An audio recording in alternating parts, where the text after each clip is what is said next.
Okay, so when I say the name Ryan Reynolds, what comes to mind? Probably Deadpool, right? Big-time movie star, the guy with the super sharp wit who's married to Blake Lively. But you know what?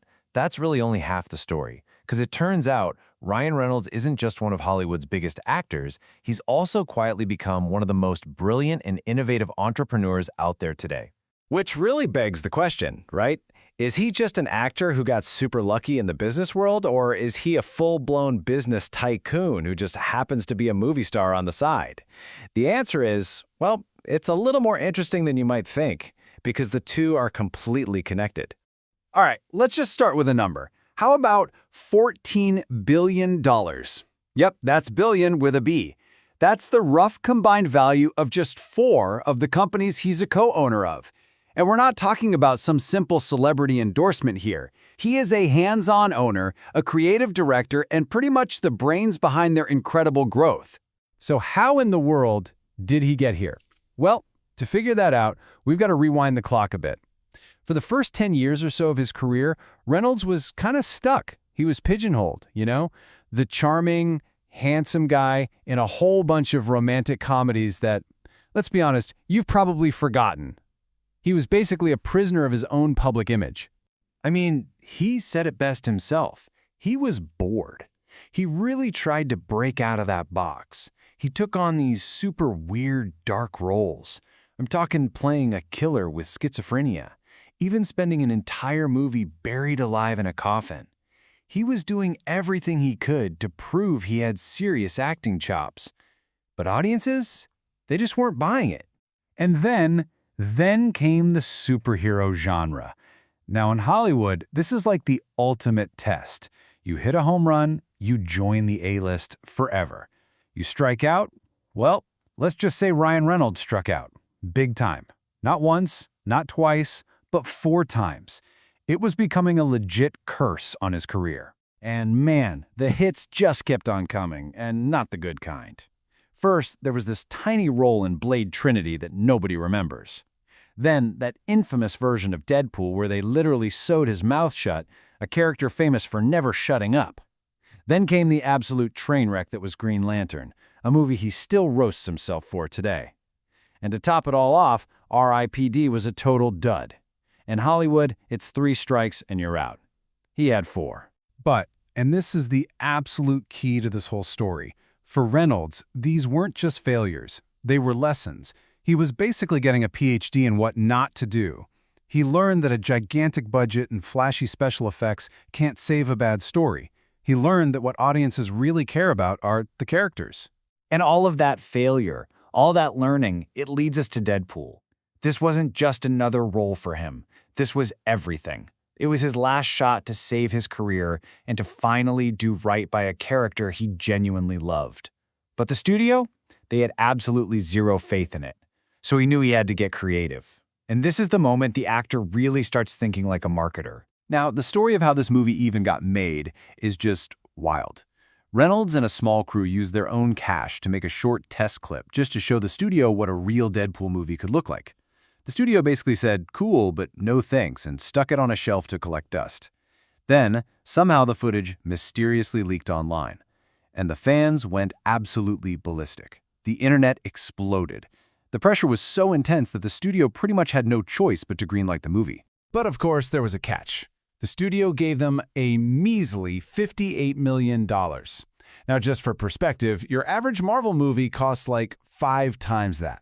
With basically no money for a big, fancy marketing campaign, they had to lean on one thing: creativity, or as Reynolds calls it, maximum effort. So get this, the studio basically dumped the movie in February, which is usually a dead zone for big blockbusters. But Reynolds saw a genius opportunity, he leaned right into it. They created these posters that hilariously marketed this bloody, R-rated action movie as a sweet Valentine's Day rom-com. The tagline was, "True love never dies." It was brilliant. And then there was the 12 Days of Deadpool campaign, where they dropped new, viral, and super low-budget content every single day. We're talking a parody of a famous Burt Reynolds photo shoot, a Deadpool profile on Tinder you could actually match with, and even billboards that were written entirely in emojis. It was strange, It was cheap, and it was absolutely everywhere. And the result of all this weird, low-budget guerrilla marketing? A jaw-dropping $782 million at the box office. On a shoestring budget, Reynolds proved something huge, that clever, authentic marketing could absolutely demolish a 9-figure ad campaign. And here's where everything changes. See, Deadpool wasn't just a hit movie, it was the proof of concept. It became his playbook, a repeatable formula that Reynolds knew he could use on just about any industry. So he started his own marketing agency, Maximum Effort, to do exactly that. So, what is this playbook? Well, it's actually pretty simple, but totally brilliant. First, he finds an underdog brand, usually in a kind of boring industry, and he buys a real ownership stake. Then, his agency, Maximum Effort, comes in and injects a ton of humor and storytelling to make the brand go viral. They create a cultural moment. And the final step?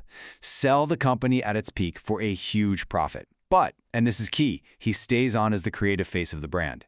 Okay, let's look at a case study, Aviation Gin. It was this obscure little craft gin company, a total underdog. Reynolds bought in, and then he made these hilarious ads, like the one that was a sequel to that infamous Peloton ad starring the very same actress. Just 2 years later, he sold the company for $610 million, turning it into the #2 premium gin in America. Okay, what about a really boring industry, like mobile phone service? Enter Mint Mobile, a struggling budget cell phone company. How do you make that cool? Well, you don't. You lean into being cheap. Reynolds made these hilarious ads where he bragged about how low budget they were, using cheesy stock footage on purpose. And guess what? It worked. The company became the fastest growing in its field and sold for $1.3 billion. But maybe, just maybe, the masterpiece of this whole strategy is a tiny Welsh football club called Wrexham.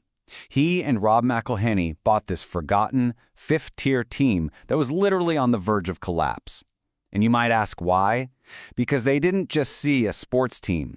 They saw a real-life underdog story. See, they didn't just buy a club, they bought a narrative. They created the documentary series Welcome to Wrexham, and they turned the team's struggles into this global story that people fell in love with.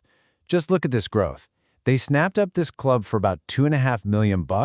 Today, it's valued at $250 million. That is a 100x return, people, and it was all powered by storytelling. So when you put it all together, what do you get? It means Ryan Reynolds isn't just getting lucky. He's an entirely new kind of entrepreneur, one who is perfectly designed for our current world, where authenticity and entertainment are pretty much the most valuable things you can have. This whole playbook really boils down to 5 core ideas. First and most important, story is everything. You can find a human narrative in literally any product. Second, authenticity sells. He's always making fun of himself and his own commercials.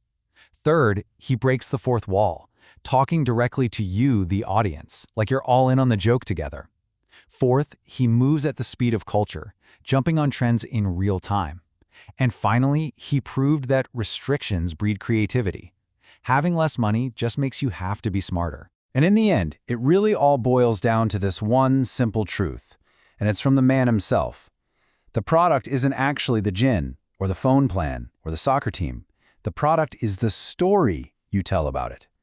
He took everything he learned about narrative in Hollywood and used it to completely hack the business world. So I guess I'll just leave you with this thought.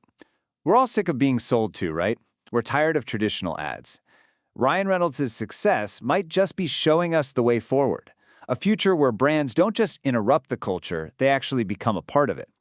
The question is this just a one-off thing that only a celebrity can do, or is authentic, self-aware entertainment the real future of marketing for everyone?